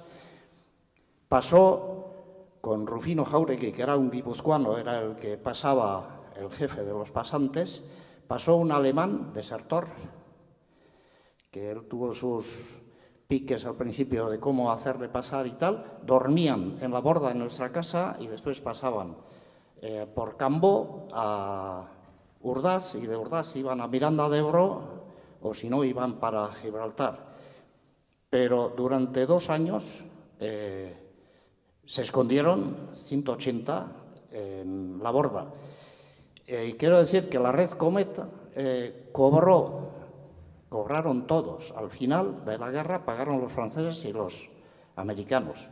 Y nuestro Aita se negó a cobrar a los franceses porque dijo que si hubiese hecho eso sería un negocio haber hecho por dinero. Y los americanos, al negarse a cobrar nada, Eisenhower hizo un diploma, está hecho a imprenta y firmado por Eisenhower como agradecimiento a Aita. Yo he vivido esos años, no había suficiente trigo porque controlaban los alemanes el pan o lo que molías en el molino con un ticket, había que pagarlo. Entonces, en casa decidieron que de noche los críos fuéramos con sacos de 5 kilos hasta el molino, ida y vuelta, y en invierno con un saco puesto en la cabeza y con mal calzado y tal. Eso lo hicimos 4 o 5 veces en 2 años. Con mi hermano, 2 años mayor que yo tenía después 7 años y cuando terminó la guerra 8. Pero todo ese tipo de trabajo hemos hecho. Lo nuestro no se ha conocido porque la mayor parte le han dado la propaganda a la red Comet, pero no fue la única, ni la más original como fue la nuestra.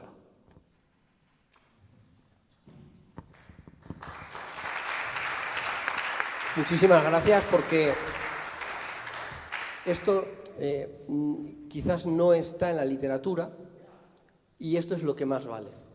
Para mí esto es lo que más vale. Las vivencias de las personas, porque al final la información que nos llega, quieras que no, siempre llega sesgada, siempre llega aparte. No ha llegado todas estas otras 5 redes que él nos comenta, no nos han llegado, o al menos a un cierto nivel no nos ha llegado.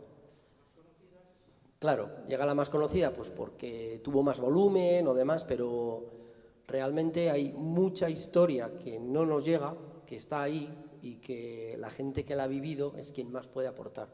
Yo soy un chavalín para hablar de esto, para otras cosas no.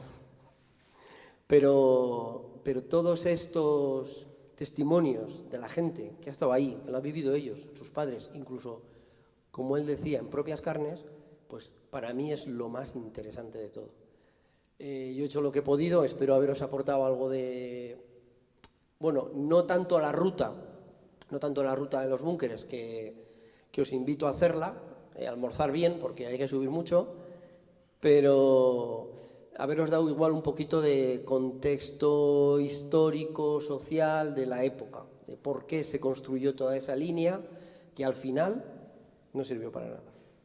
Y muchísimas gracias y espero que os haya interesado.